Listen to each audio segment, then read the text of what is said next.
And before we get too deep into it, I want to thank Lenovo for sending us a copy of the M11 to review. They're not going to be watching this prior to publishing, so you guys will be the first ones to see and hear what I think of this tablet based on my experiences reviewing and testing this product. So, this is the M11.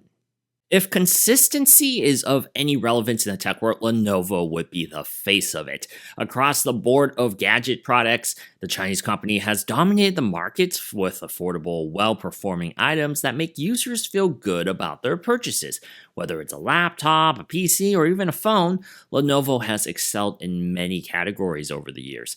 Still, there are improvements and gains that can be progressed in the overall user experience, and some of that will apply with this.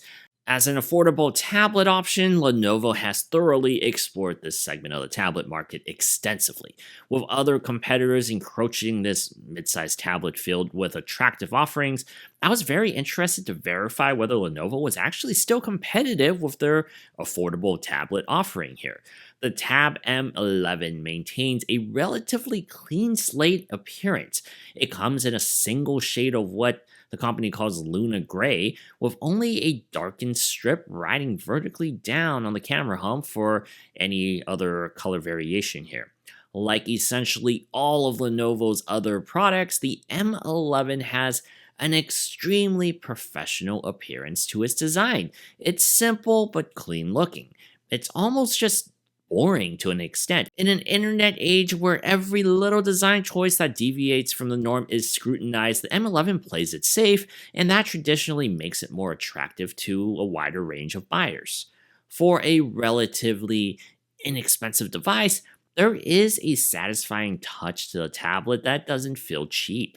The M11 has an aluminum frame that wraps around the backside that is also constructed from a sheet of aluminum. It still has all the buttons and ports you need along the frame, as the M11 gives users volume rockers on one end, a power button on the top of the frame, a micro SD card slot, a USB-C plug, although unfortunately it's only a 2.0 speed, 4 loudspeakers split onto 2 sides of the frame, and even a 3.5mm jack. Let's start with what, in my opinion, is the best feature about the M11, the display. No, it doesn't have the insanely high display resolution or refresh rates nowadays, but after some time with it, I found it to be quite satisfying to look at nonetheless. The M11 is nothing to scuff at though, as it reps an 11-inch 1920 by 1200p LCD panel that has good viewing angles and is sharp where it counts. Images and videos are clear while the color palette is vivid on the right-sized screen. There's a bit of the bezel around the screen, but I think 11 inches is actually the perfect size for a tablet to be comfortable to hold while still managing a good canvas for viewing. I've watched lots of YouTube and other streaming platforms on here, and I found it perfectly acceptable for this task. The speakers were another blissfully pleasant experience here. At its peak, the audio is clean and doesn't get distorted. It actually has the clarity and definition across the spectrum of frequencies behind the sound coming out of the 4 points that I don't usually hear out of tablets, especially non-premium priced ones like this one. During the first few days, the M11 was extremely sluggish though. Simple swipes across Android 14's Lenovo Skin interface would lag or stutter to the point where it was a nuisance to use the tablet. I got an OTA update about a week in, and that seems to have relieved the device from its troubles, and I haven't really had that drastic of issue since. That's kind of what we're dealing here with Lenovo hardware. So there's a range of bloatware pre-installed that is easy enough to remove, but the overall user experience is directly tied to software on these budget-priced tablets.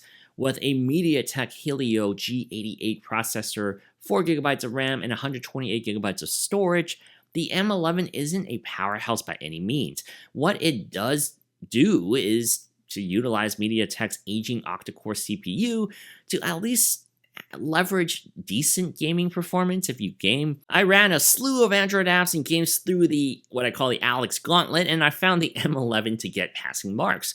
Once I got the OTA update, I really didn't have much to complain about in terms of gameplay experiences.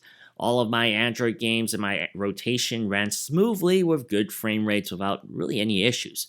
I didn't get the quickest loading times from a modern device I've tested, and there were plenty of hiccups when I pushed it with multitasking, but it was far from the worst tablet experience too. I think for this moment in time, the M11 still has enough power under it to handle the daily vigors of normal usage for most people out there. It just won't be blazing fast and may require some patience when it does show signs of its true nature when multitasking. Speaking of power, the Tab M11 has plenty of that in the battery power department. There's a 7040 milliamp hour battery behind Lenovo's tablet, and I was impressed with it through and through. Unlike a mobile phone, a tablet is likely used on and off across a wider period of time. Standby preservation has to be good for a household tablet, or else it loses an important distinguishing factor for people who want to pick it up instead of their smartphone, right? The idling ability of this tablet is absolutely terrific. I was running some tests for this review and dropped the battery to about like 40% before going out of town for a trip. The M11 sat on my dresser for about a week, and it essentially didn't lose much of any charge by the time I returned to it. I mentioned earlier about my distaste for skinned Android models taking liberties with software, but in this case, the aggressive nature of this background app management is a major benefit to the user experience. While I didn't have high expectations going into this review simply due to a preconceived notion based on this price tag, the Lenovo Tab M11 is a fine tablet that fits the segment of the market it's aiming for. From a material standpoint, buyers will be satisfied with the touch and the feel to where they would feel like they received more than what they paid for. On the performance side of things, if you go into the purchase with a understanding that there are limitations to what the M11 can give you purely due to the MediaTek chipset, this aging one, if you're merely operating Android one app at a time, then the M11 should feel fresh enough to be an enjoyable time for most people. Where it gets messy is when the OS is diluted with apps operating at the same time in the background. Regardless, the Tab M11 offers enough entertainment value to still be a competitive tablet in today's market.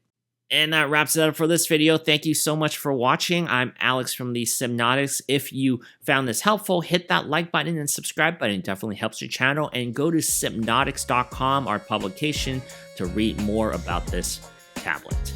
I'll see you in the next one.